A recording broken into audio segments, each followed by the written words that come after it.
महाराष्ट्रामध्ये लोकांना किती फसवायचं याला काही प्रमाण राहिलं नाही. त्यामुळं आता यंदाचा आमदार 5 वर्षाचा तुम्ही कॉन्ट्रॅक्टर होणार नाही. कॉन्ट्रॅक्टर करणाऱ्या माणसाला आमदारकी देऊ नका. तोच काम घेतो, तोच सगळं करतो, त्याच्याचकडे सगळं जातं. म्हणजे कामं ही त्याच्यासाठी घेतली जातात, मतदारसंघाच्या आणि गावाच्या हितासाठी नाहीत.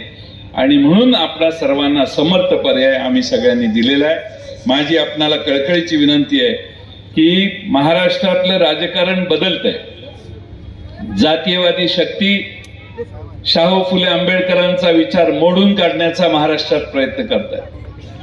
बहुजन समाजाचा विचार पुढे नेण्यासाठी शाहू फुले आंबेडकरांनी जे काम केलं त्या सगळ्या कामावर पाणी ओतण्याचं काम हे भारतीय जनता पक्ष आज नाही, स्वातंत्र्याच्या वेळेपासून आजपर्यंत करत आलेला आहे. आणि म्हणून तुम्हा सगळ्यांना ही लढाई ही इथली स्थानिक वाटत असेल, पण ही विचारांची लढाई आहे. आपली लढाई ही जातीयवादी शक्तींच्या विरोधात आहे. दुर्दैवानं आमचे 2 मित्र पक्ष तिथं जाऊन बसलेले आहेत आणि त्यांनी या भारतीय जनता पक्षाला बळ देण्याचं काम केलेलं आहे. पवार साहेबांना फसवून, पवार साहेबांची गद्दारी करून जेवढे पवार साहेबांना सोडून गेलेले आहेत त्या सगळ्यांचा कार्यक्रम या निवडणुकीत 20 तारखेला होणार आहे. एक आमदार मोकळा राहत नाही.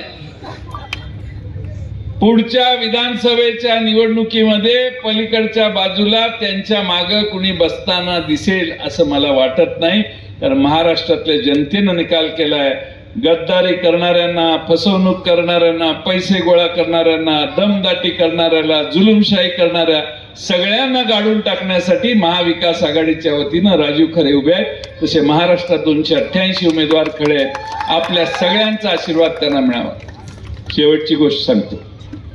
आम्ही पंचसूत्री जाहीर केलेली आहे. त्या पंचसूत्रीतलं एक सूत्र आहे, महालक्ष्मी योजना आम्ही सुरू करणार आहे आणि महाराष्ट्रातल्या गरीब घरातल्या महिलांना महिन्याला 3000 रुपये आम्ही देणार आहे.